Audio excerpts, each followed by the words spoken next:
She found an old unlabeled videotape. On the recording was her family, dinner, conversations, laughter. Everything looked familiar, until the moment when another person appeared on screen. A person she had never seen before. I found it in the basement, among old belongings. A dusty tape without a label. We had gotten rid of our VCR long ago, but I'd seen one in my neighbor's attic. He lent it to me without unnecessary questions. I connected the equipment, inserted the tape, and pressed play. Our house appeared on the screen. I recognized the setting, the kitchen, curtains with flowers, the old wooden table. We were sitting as a family. Me, my parents, my younger brother. We were eating, laughing, discussing some movie. The footage trembled as if the camera operator wasn't holding it steady. But something troubled me. I didn't remember this dinner. The more I watched, the tighter my stomach clenched. The camera slowly panned around the room, and suddenly I saw him. A person who shouldn't have been there. He was sitting in the corner. Tall, thin, with dark eyes. None of us noticed him. I pressed pause. Who was this? I rewound, watched again. He was there. The whole time. Watching us. I abruptly turned off the TV. The room became too quiet. I took a deep breath, trying to calm myself. Maybe it was a neighbor. A family friend? Why didn't I remember him? I took the tape and drove to my parents' house. They didn't remember it either. My mother turned pale, and my father simply stood up and left the room. I pressed play again. And that's when it became truly frightening. Now he was sitting closer. In the same place, but closer to the table. As if noticing that he had been noticed. I froze. I distinctly remembered that the last time he was sitting farther away. I turned off the TV, grabbed the tape, and went to my car. But when I started the engine, something made me look in the rearview mirror. On the back seat lay a new tape. Clean, without a label. I played it at home. It was my room. Right now. On the recording, I was sitting on the bed, with my back to the camera. And behind me, in the corner, something was moving. If the tape records the past, why does it show my present? The VHS tape felt unusually heavy in my hands as I pulled it from the cardboard box labeled Family Videos. September sunlight filtered through the basement's small windows, illuminating dust particles dancing in the air. My mother had asked me to sort through these boxes while she prepared the house for sale. 3 years after my father's passing, she was finally ready to downsize. I turned the black plastic case over, surprised to find no label. Our family had been meticulous about labeling everything, dates, occasions, who was filming. This anomaly made me curious. The case looked newer than the others, lacking the yellowing that decades of storage had given its companions. The lack of a VCR in the house presented a problem, but I remembered Tom, our elderly neighbor, mentioning his Museum of Obsolete Technology during one of our fence-line conversations. A quick text and 15 minutes later, I was walking back with a dusty Panasonic under my arm. "Let me know if you find any lost treasures," Tom had said with a wink. "Sometimes the forgotten ones are the most interesting." In my apartment, I connected the VCR to my television, the familiar clicks and whirs of the machine bringing back childhood memories. The tape slid in with a mechanical thunk, and I settled onto my couch, expecting to see a forgotten birthday party or holiday gathering. Static crackled across the screen before resolving into an image of our family kitchen. The timestamp in the corner read June 17, 2003, I would have been 17. The footage was slightly shaky, as though the camera had been set up hastily on something unstable. The scene was mundane, family dinner. My mother placing a casserole on the table, my father pouring water into glasses, my 14-year-old brother Alex rolling his eyes at something Mom had said. And there I was, hair pulled back in a ponytail, helping to bring plates to the table. What night was this? I murmured to myself, trying to place the memory. Nothing about it seemed significant enough to record. No birthday candles, no guests, no special occasion that I could detect. We sat down to eat, engaged in normal dinner conversation. Dad talked about work, Mom mentioned the neighbor's new landscaping, Alex complained about a math teacher, and teenage me was surprisingly quiet, focused on the food. The dialogue was so ordinary that it barely held my attention. I reached for the remote to fast forward when something made me pause. A cold sensation crept up my spine. I didn't remember this dinner. Not specifically. It was so generic it could have been any of 1,000 meals we'd shared, yet something felt wrong. The camera angle shifted slightly, panning across the kitchen in a slow sweep. And then I saw him. In the corner, partially obscured by shadow, sat a man. My finger jabbed the pause button. The man was tall and thin with dark hair and eyes that seemed to reflect the kitchen light in an unnatural way. He wore a dark sweater and sat perfectly still in a chair that I knew belonged in our garage, not our kitchen. But what disturbed me most was that none of us, not me, not my parents, not my brother, showed any awareness of his presence. "What the hell?" I whispered, pulse quickening. I rewound the tape, wondering if I'd imagined it. But no, he was there from the beginning, sitting silently in the corner, watching us eat with an unnerving stillness. I turned off the television, suddenly aware of how quiet my apartment was. The refrigerator hummed in the kitchen, a car passed on the street below, but otherwise silence pressed against my ears. I paced the living room, trying to make sense of what I'd seen. Could it be a friend of my parents I didn't remember? A distant relative who had visited? But why would he be sitting in the corner, not joining us at the table? And why didn't I remember this at all? I picked up my phone and called my mother. "Hey, sweetie," she answered on the third ring, her voice warm. "Find anything interesting in those boxes?" "Actually, yes," I said, trying to keep my voice steady. "I found an unlabeled tape from 2003. It shows us having dinner, but there's someone else there. A man I don't recognize." Silence stretched over the line. "Mom. What does he look like?" Her voice had changed, become tight. I described him as best I could, and the silence that followed seemed heavier than before. "I'm coming over," she said finally. "Don't watch any more of it until I get there." She hung up before I could respond. While waiting for my mother, I paced my apartment, occasionally glancing at the dark television screen as if it might suddenly turn itself on. The tape remained in the VCR, a black plastic tongue protruding from the machine's mouth. When the doorbell rang an hour later, I nearly jumped out of my skin. My mother stood in the hallway, looking older than she had the week before. Behind her stood my brother Alex, now a university professor with a perpetual 5 o'clock shadow. "You called him too?" I asked, surprised. "I thought it would be better if we all saw this together," she replied, her voice tight. She was clutching her purse with white knuckles. We gathered around my television like mourners at a wake. I pressed play, and we watched in silence as our past selves moved around the kitchen, unaware of both our future scrutiny and the stranger in their midst. When the camera panned to show the man, my mother gasped. "You see him too?" I asked, feeling a strange relief that I wasn't hallucinating. "Of course I see him," she whispered. Alex leaned forward, squinting. "Who is that? Was that some friend of Dad's?" Mom's face had gone pale. "Stop the tape," she said. I pressed pause. On screen, our family continued eating, frozen in time, while the dark-eyed man stared directly at the camera. "I need to tell you both something," Mom said, her voice shaking slightly. "Something I should have told you years ago." She took a deep breath. "Your father, he used to have episodes. Times when he would see things, people who weren't there."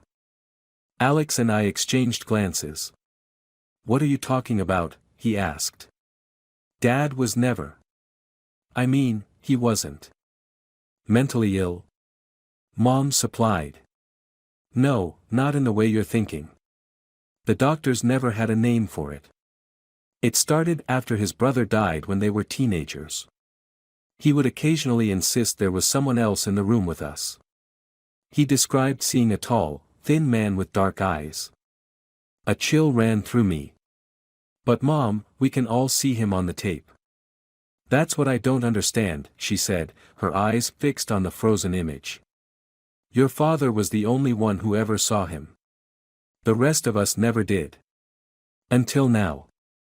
So who was filming this? Alex asked. Mom looked confused. Your father must have set up the camera. He did that sometimes, especially when he felt unsure about what was real. He'd watch the tapes later, to reassure himself. I picked up the remote and pressed play again. We watched in silence as the dinner continued. Then the camera panned again, and I felt my brother stiffen beside me. He moved, Alex whispered. He was right. The man was now sitting closer to the table, his chair having shifted several feet from its original position. His posture remained the same, but his eyes seemed more focused, more aware. That's impossible, Mom said. This is a recording. He can't have moved. I rewound the tape, watching carefully. In the earlier footage, the man was definitely sitting farther away. Now he was closer, as if he'd shifted position while we were watching. Turn it off, Mom said, her voice sharp with fear. I stopped the tape and ejected it, holding the black plastic case between my fingers like it might bite. We sat in silence for a moment, each lost in our own thoughts. Dad never mentioned this man specifically? I finally asked. Mom shook her head. He tried not to talk about it much. He was afraid they'd think he was schizophrenic or something. But he did say once that the man never spoke, just watched. And that sometimes he seemed to be, waiting for something. Waiting for what? Alex asked. He never knew. I looked at the tape in my hands. Why would Dad record this and not label it? And how did it end up in the box with the family videos? I don't know, Mom admitted. After he died, I packed everything away quickly. I couldn't bring myself to watch any of the old videos. We talked for another hour, sharing memories of Dad, trying to make sense of what we'd seen. Mom and Alex left with promises to look through Dad's old papers, to see if he'd written anything about his visitor. Alone again, I placed the tape on my coffee table and stared at it. Part of me wanted to throw it away, to pretend I'd never found it. But a larger part, the part that had always loved mysteries, that had devoured Nancy Drew books as a child, needed to understand. I called in sick to work the next day and drove to my parents' old house. Mom had left a key under the mat for me. The house felt hollow now, half empty with boxes stacked in every room. I headed straight for my father's study. Dad had been an accountant by profession but a historian by passion. His study walls were lined with books on local history, folklore, and unexplained phenomena. I remembered how he'd take me to allegedly haunted sites when I was younger, his expression a mixture of excitement and apprehension. I spent hours going through his desk drawers and filing cabinets.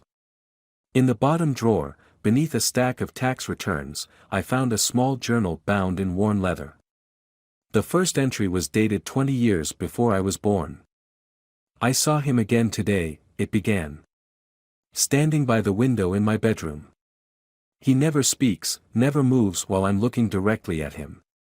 But when I turn away and back again, he's closer. Always closer. The journal contained dozens of similar entries, spanning decades. My father had been seeing this man since he was a teenager. The descriptions were consistent: tall, thin, dark eyes, watching silently. The final entry was dated 3 days before his heart attack. He's at the foot of the bed now. So close I could touch him. I think it's almost time. I closed the journal, my hands trembling. What had my father meant? Time for what? Driving home, my mind raced with questions. Did Dad's visitor have something to do with his death? Was it some kind of bizarre hallucination that had somehow been captured on film? Or was it something else entirely? When I pulled into my apartment complex's parking lot, exhaustion washed over me. I'd been up for nearly 24 hours, fueled by coffee and an increasingly desperate need for answers. I started the engine, glancing in the rearview mirror as I prepared to back into a parking space. My heart stopped. On the back seat lay another VHS tape. It hadn't been there when I left that morning. I was certain of it. The tape was new, clean, without a label, identical to the one I'd found in my parents' basement. With shaking hands, I reached back and picked it up. The plastic was warm to the touch, as if it had been recently handled.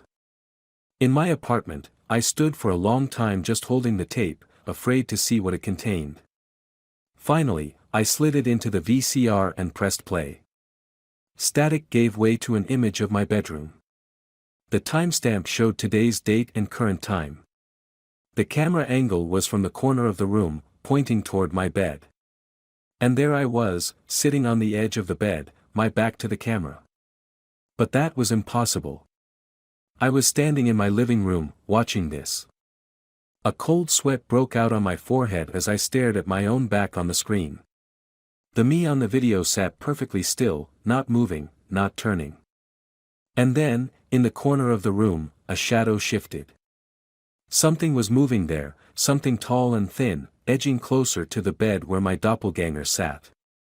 I switched off the television, yanked the tape from the VCR, and ran to my bedroom. It was empty, exactly as I'd left it that morning. No camera, no one sitting on the bed, no figure lurking in the corner. I returned to the living room and examined the second tape. It was identical to the first, down to the slight scratch on the label area. But how was this possible? Who had put it in my car? And how had they recorded my empty apartment, adding an image of me that couldn't possibly be there? I spent the night at a hotel, the two tapes locked in my car's glove compartment. I called both my mother and brother, but neither answered. Sleep came in fitful bursts, interrupted by dreams of dark eyes watching me from shadowed corners. In the morning, I drove to the local library and spent hours researching temporal distortions, visual hallucinations, and urban legends about mysterious figures who appeared in photographs or videos. None of it provided any real answers. On a whim, I searched my father's name. Among the expected results, his obituary, mentions in community newsletters, a brief quote in a local news article about tax season, was something unexpected. A link to a psychology journal article titled Collective Familial Hallucinations, the Hansen Case Study. My hands trembled as I clicked the link. The article, written by a Dr. Eleanor Reeves, detailed a case study of a family, name changed to Hansen for privacy, in which multiple family members reported seeing the same apparition over time, beginning with the father. What distinguishes the Hansen case from typical shared psychotic disorder, the article read, is that the apparition was eventually captured on video recordings made by the family, visible to observers with no knowledge of the hallucination. This suggests either an elaborate hoax or a phenomenon beyond current scientific understanding. My phone rang, startling me. It was Alex. "I found something," he said without preamble. "In Dad's old yearbooks. You need to see this." An hour later, we met at a coffee shop halfway between my apartment and his university office. He slid a photocopied page across the table. It was from our father's high school yearbook, open to the memorial page. "In loving memory of Thomas Garrett, 1957 to 1973, read the caption beneath a black and white photo of a teenage boy. My coffee cup clattered against its saucer. The boy in the photo was thin and tall for his age, with dark eyes that seemed to stare directly at the camera. "That's him," I whispered. "The man from the tape." "Thomas Garrett was Dad's best friend," Alex said. "He drowned during a school camping trip. Dad was with him when it happened but couldn't save him. But the man on the tape was an adult, I objected. This boy would have been, 16 when he died. Keep reading, Alex said, pointing to the article below the photo. The memorial piece described Thomas as a promising student with an interest in photography and film. It mentioned that he and my father had been working on a documentary project about their hometown before the accident. Dad never talked about him, I said. No, he didn't, Alex agreed. But look at this. He pulled out his phone and showed me a photo he'd taken of an old newspaper clipping. It described the recovery of Thomas's body 3 days after the drowning. The article noted that the body showed unusual signs of aging, which medical examiners attributed to water conditions and delayed recovery. What are you suggesting? I asked. That Dad's friend somehow survived, aged normally, and then started appearing around our family without anyone but Dad noticing? Alex shrugged. I don't know what to think. But it can't be coincidence that the man on the tape looks exactly like Dad's dead friend. When I returned to my apartment that evening, I felt like I was being watched. Every shadow seemed to conceal a tall, thin figure, every reflection held the possibility of dark, staring eyes. I took the 2 tapes from my glove compartment and placed them on the coffee table. They lay there, innocent-looking black rectangles that had somehow upended my understanding of reality. A sudden impulse made me pick up the second tape, the one showing my bedroom, and examine it more closely. There was something different about it, some slight variation in weight or texture that I couldn't quite identify. I turned it over in my hands, and that's when I noticed a tiny seam along one edge that shouldn't have been there. Using a butter knife, I carefully pried open the plastic casing. Inside, nestled among the magnetic tape, was a small piece of yellowed paper. With tweezers from my bathroom, I carefully extracted it.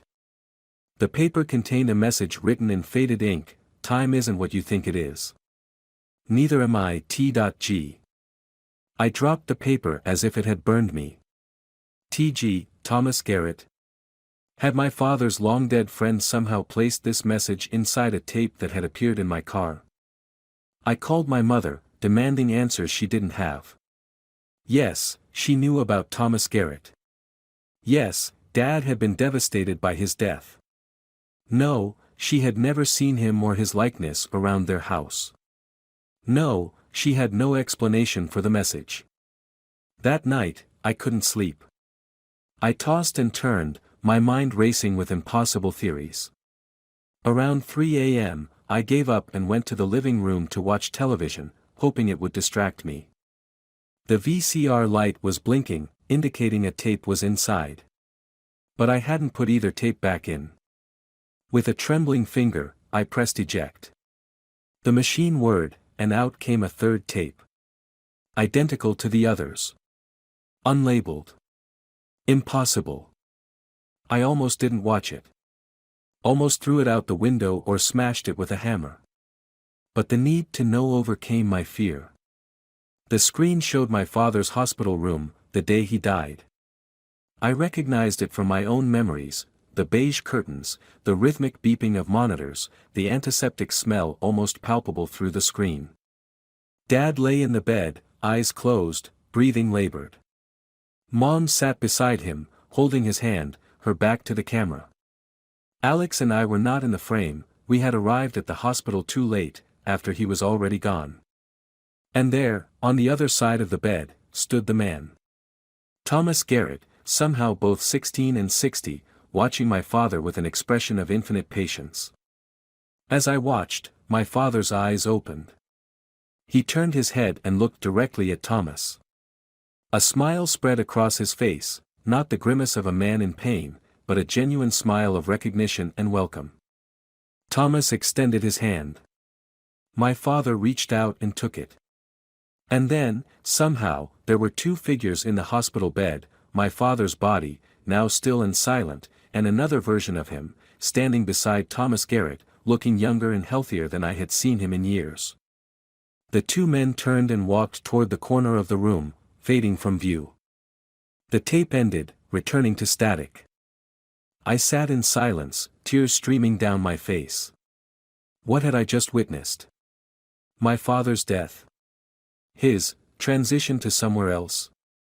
The next morning, I returned to my parents' house. In the basement, among the remaining boxes, I found a small collection of old film reels labeled TG and JL Project, 1973. My father's and Thomas Garrett's initials. I took them to a specialty shop where they could be converted to digital format. The owner, an older man with thick glasses, examined the reels with interest. "Haven't seen this format in years," he said. "They're in good condition, though.